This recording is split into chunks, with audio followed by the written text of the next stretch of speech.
Friends, ಇವತ್ತಿನ ವಿಡಿಯೋದಲ್ಲಿ ಬೆಂಡೆಕಾಯಿ ಮತ್ತು ಎಲೆಕೋಸನ್ನ ಉಪಯೋಗಿಸ್ಕೊಂಡು ಸಿಂಪಲ್ಲಾಗಿ ಫ್ರೈ ಹೇಗೆ ಮಾಡ್ಕೊಳ್ಳೋದು ಅಂತ ತೋರಿಸ್ಕೊಡ್ತಾ ಇದ್ದೀನಿ. ಚಪಾತಿಗೆ, ರೊಟ್ಟಿಗೆ ತುಂಬಾ ಚೆನ್ನಾಗಿರುತ್ತೆ, ಅಷ್ಟೇ ಹೆಲ್ದಿ ಕೂಡ. ಚಟ್ಪಟ್ ಅಂತ ಮಾಡ್ಕೊಬೋದು.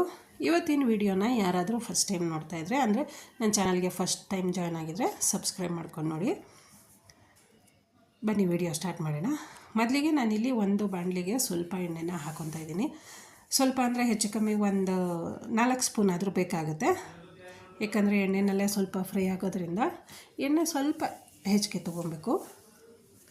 1 ಸ್ಪೂನಷ್ಟು ಸಾಸಿವೆ ಹಾಕ್ಕೊಂಡಿದ್ದೀನಿ. ಹಸಿರು ಮೆಣಸಿಕಾಯಿ ಖಾರಕ್ಕೆ ತಕ್ಕಂಗೆ ಹಾಕ್ಕೊಬೇಕಾಗುತ್ತೆ. ನಾನಿಲ್ಲಿ 4 ಹಸಿರು ಮೆಣಸಿಕಾಯಿನ ತೊಗೊಂಡಿದ್ದೀನಿ. ಜೊತೆಗೆ ಈರುಳ್ಳಿ ಸ್ವಲ್ಪ 2 ಈರುಳ್ಳಿನ ಕಟ್ ಮಾಡಿ ಹಾಕ್ಕೊತಾ ಇದ್ದೀನಿ. ಈರುಳ್ಳಿ ಮತ್ತು ಹಸಿರು ಮೆಣಸಿಕಾಯಿನ ಸ್ವಲ್ಪ ಹೊತ್ತಿನ ತನಕ ಫ್ರೈ ಮಾಡ್ಕೊಬೇಕು. ಅಂದರೆ ಈರುಳ್ಳಿ ಸ್ವಲ್ಪ ಸಾಫ್ಟ್ ಆಗೋ ತನಕ ಫ್ರೈ ಮಾಡ್ಕೊಬೇಕು. ಯಾಕಂದರೆ ನಾವು ಈರುಳ್ಳಿ ಹಸಿ ವಾಸನೆ ಬರುತ್ತಲ್ವ, ಹಾಗಾಗಿ ಸ್ವಲ್ಪ ಹಸಿ ವಾಸನೆ ಹೋಗೋ ತನಕ ಫ್ರೈ ಮಾಡ್ಕೊಳ್ಳಿ. ಎಷ್ಟು ಬೇಗ ಆಗುತ್ತೆ ಅಂದರೆ ತುಂಬಾ ಬೇಗ ಆಗುತ್ತೆ. ಇವಾಗ ಇದಕ್ಕೆ ಕಟ್ ಮಾಡ್ಕೊಂಡಿರೋ ಅಂಥ ಎಲೆಕೋಸನ್ನ ಹಾಕ್ಕೊತಾ ಇದ್ದೀನಿ. ಎಲೆಕೋಸಿನ ಜೊತೆಗೆ ಬೆಂಡೆಕಾಯಿನ ಹಾಕ್ಕೊತಾ ಇದ್ದೀನಿ. ಬೆಂಡೆಕಾಯಿನ ನಾನು ಸ್ವಲ್ಪ ಎಣ್ಣೆಯಲ್ಲಿ ಸಪ್ರೇಟಾಗಿ ಫ್ರೈ ಮಾಡಿಕೊಂಡು ಅದರಲ್ಲಿ ಲೋಳೆ ಇರುತ್ತಲ್ವ, ಅದನ್ನು ತೆಗೆದು ಆಮೇಲೆ ಫ್ರೈಗೆ ಮಿಕ್ಸ್ ಮಾಡ್ಕೊತಾ ಇದ್ದೀನಿ.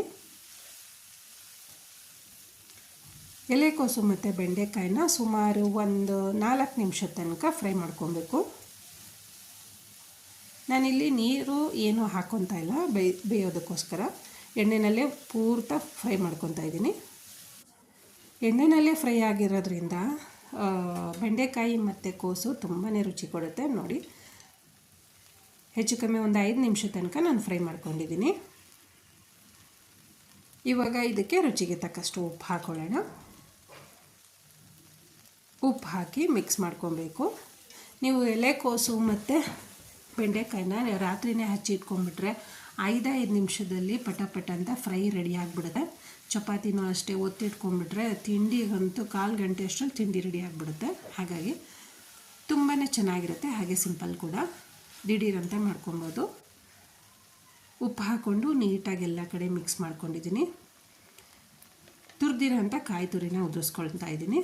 ಜೊತೆಗೆ ನಾನು ಕರಿಬೇವಿನ ಸೊಪ್ಪೊಂದು ಪುಡಿನ ಹಾಕ್ಕೊತಾ ಇದ್ದೀನಿ. ಯಾಕಂದರೆ ಒಗ್ಗರಣೆಯಲ್ಲಿ ನಾನು ಸ್ಟಾರ್ಟಿಂಗ್ ಈರುಳ್ಳಿ ಹಾಕ್ಕೊಂಡ್ಮೇಲೆ ಕರಿಬೇವಿನ ಸೊಪ್ಪು ಹಾಕಿರಲಿಲ್ಲ, ಹಾಗಾಗಿ ಪೌಡ್ರ್ ನಾನು ಮಾಡಿಟ್ಕೊಂಡಿರ್ತೀನಿ.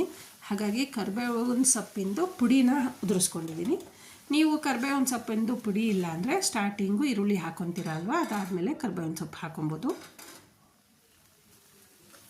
ಕರಿಬೇವಿನ ಸೊಪ್ಪಿಂದು ಪುಡಿ ಹಾಕಿದ್ಮೇಲೆ 2 ನಿಮಿಷ ತನಕ ಫ್ರೈ ಮಾಡಿ ಮುಚ್ಚಿ ಓಪನ್ ಮಾಡಿ ತೋರಿಸ್ತಾ ಇದ್ದೀನಿ. ನೋಡಿ, ವಾವ್, ತುಂಬಾ ಚೆನ್ನಾಗಿರುತ್ತೆ. ಎಲೆಕೋಸು ಮತ್ತು ಬೆಂಡೆಕಾಯಿದು ಫ್ರೈ, ಬೆಂಡೆಕಾಯಿ ಎಲೆಕೋಸಂದು ಫ್ರೈ ರೆಡಿ ಆಯಿತು ಫ್ರೆಂಡ್ಸ್. ಸರ್ವಿಂಗ್ ಬೌಲ್ಗೆ ಹಾಕ್ತಾಯಿದ್ದೀನಿ. ಇವತ್ತಿನ ವಿಡಿಯೋ ನಿಮ್ಗೆ ಇಷ್ಟ ಆಗಿದರೆ ಪ್ಲೀಸ್ ದಯವಿಟ್ಟು ಲೈಕ್ ಮಾಡಿ, ಶೇರ್ ಮಾಡಿ, ಸಬ್ಸ್ಕ್ರೈಬ್ ಮಾಡಿ. ಹಾಗೆ ನಿಮ್ಮ ಫ್ಯಾಮಿಲಿ ಮೆಂಬರ್ಸ್ಗೂ ಶೇರ್ ಮಾಡಿ. ಕಮೆಂಟ್ಸ್ ಹಾಕೋದು ಮಾತ್ರ ಮರಿಬೇಡಿ. ಮತ್ತೆ ಮುಂದಿನ ವಿಡಿಯೋದಲ್ಲಿ ಸಿಗೋಣ. Thank you.